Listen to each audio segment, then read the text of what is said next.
Hello, I'm Chase Blasik, an Asia Pacific analyst at RANE. This podcast is brought to you by RANE Worldview. Subscribe today at stratfor.com.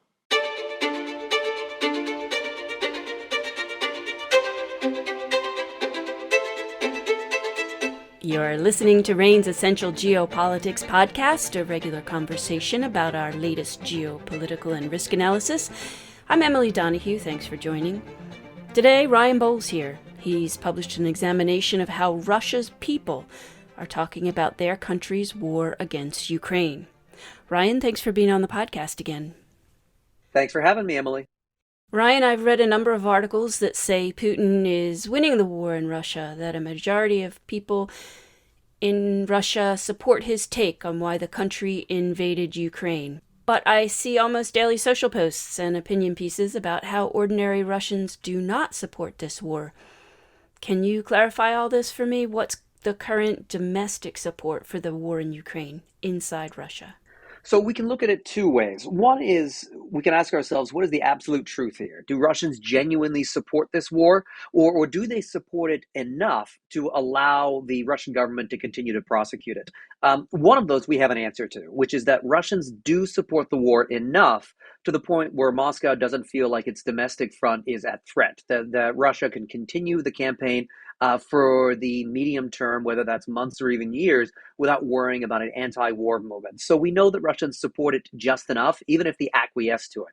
What we don't know, which is becoming increasingly hard to ascertain, is whether or not Russians genuinely buy into the narrative that they're being sold about denazification, the threat that Ukraine poses to Russia itself. It's very hard for us to know whether or not Russians actually buy into this or whether or not their real opinions are being suppressed or self-censored.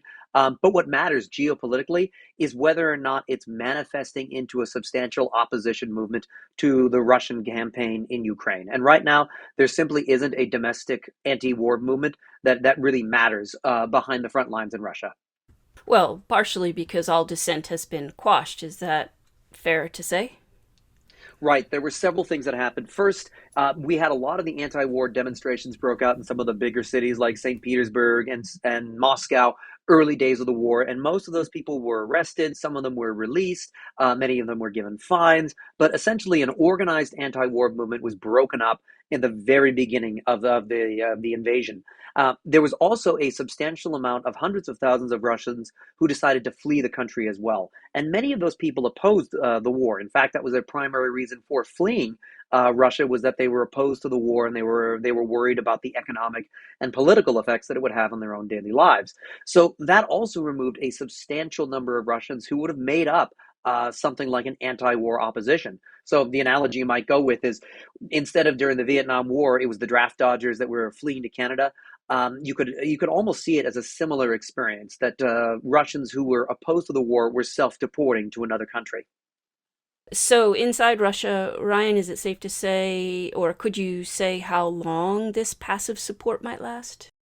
It's always hard to gauge, but what we can say is structurally, the Russian system is built different than Western systems. And a lot of Westerners have looked at Russia and they've taken their own historical experiences with the anti war movement against Vietnam, the anti war movement against Iraq, and they're kind of putting those experiences into Russia. But there's a problem with doing that sort of analysis. Russia doesn't have regular elections. It doesn't have a free and transparent media, and it very rarely has had either of those things, even after the fall of the Soviet Union. So actually, Russia is reverting to something of a historical norm right now, where it's got a propaganda environment, it's got a political system that doesn't respond quickly to popular demands. And as that's the case, it does imply that Moscow has a pretty long runway with how long it can get support out of the Russian people to the point where it can prosecute this war. But what we don't know is how well this system will last in the 21st century. In the 20th century, it was a lot easier to cut off outside information. The economy was less sophisticated and needed less external trade. Standards of living were less reliant on connections with the outside world. So we don't know how long modern Russians will put up with this, given the fact that Russia is being isolated, it is being cut off, and that even in a perfect totalitarian system, a place like China or North Korea, alternative information can still seep in. And Russians aren't close to being a totalitarian system yet. They can still use VPNs to get past the firewalls. They can still access Twitter if they're particularly determined. They can still find out what the BBC is saying without necessarily having to do the hardship of what their Soviet ancestors did by getting a black market radio. Rather, they can still use their phones that they've got to find ways around to discover this information, and they will still talk about it. But it's a question of how long it will take for that information to seep into the body politic and for it to start to inspire people to take action. That could be a long time, given how strong we've seen the security apparatus respond to even the earliest signs of an anti-war movement. What about the support of the military or the oligarchs who are being hit very hard by sanctions? Is it possible that any of them could change their minds about this war going forward? Right, and these are key elite factors to be examining to consider how long the Putin government can survive and how long it can continue to prosecute this war. After all, if the military decides to turn against the war, it probably means the campaign is over and that the Putin government might not last. If the oligarchs decided to throw in their lot with the opposition, that could be a very big political change within Russia that could undo the Putin system. But the problem is that both the military and the oligarchs are part of the Putin system. They've been placed into those positions over decades. And we've got to remember now Putin has been in charge since 1999. It's been 20 years where he's been able to make the rich and the top brass in the military are all supporters of the Putin government in some form or another. For a very long time, loyalty to Vladimir Putin has been more important than efficiency in these top level roles. And the results have been that the internal system is pretty well coup-proofed at the moment. Because if these elites decide to turn on Putin, they're basically opening up the door that their own crimes that they've probably committed over the years could be held accountable for those if there was an opposition government that took power within Russia. And that keeps them loyal, at least in the medium term. If ever there was a significant setback to their interests, then we could start to see a potential change. So with the military, if there is a conventional military defeat in Ukraine, if Ukraine is able to defeat the Russian military completely and throw them out of the country, that might cause the military to consider something like a military revolt or a coup. On the oligarchs, if there was ever a popular revolution or a serious threat to their own lives, they might then turn on Putin in that case.